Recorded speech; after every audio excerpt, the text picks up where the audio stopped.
Hello friend, नमस्कार। मैं हूं संजू यादव और हमारे Sanju Yadav audio official channel में आप सबका स्वागत है। मैं बहुत प्यारा सा दर्द गीत लेकर कैसा लगे जरूर कमेंट में करना, प्यारा सा कमेंट करना। तो मैं सुनाने जा रही हूँ, उम्मीद है आप सबको अच्छा लगेगा।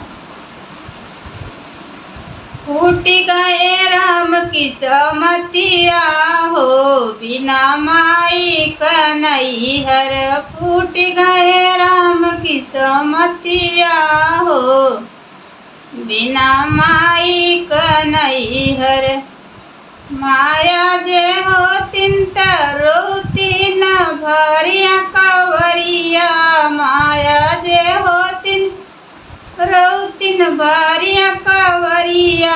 भौजी अरे भौजी न दैया कवरिया हो, बिना माई कन्हैया। भौजी न फेरैया कवरिया हो, बिना माई कन्हैया। फूट गए राम की समतिया हो, बिना माई कन्हैया।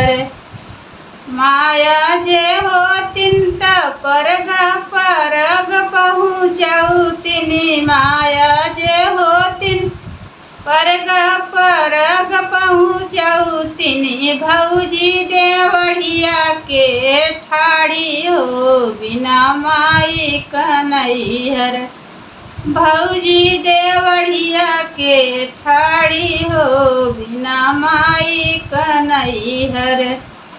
फूट गया राम की समतिया हो, बिना माई कन्हैया। फूट गया राम की समतिया हो, बिना माई कन्हैया।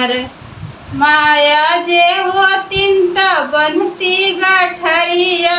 माया जे होतिन त बनतिन गठरिया। भौजी बान्है सरसैया हो, बिना माई कन्हैया। भौजी बान्है सरसैया हो, बिना माई कन्हैया। फूट गया राम की समतिया हो, बिना माई कन्हैया। फूट गया राम की समतिया हो, बिना माई कन्हैया। तो दोस्तों छोटा सा था, और कैसा लगे तो ज़रूर कमेंट में बताइएगा। और आगे देखने को मिलेगा, सुनने को अच्छी अच्छी गीत मिलेंगे। आप सब हमारे चैनल पे बने रहिएगा प्लीज़ दोस्तों, प्यारा सा कमेंट करके बताइएगा।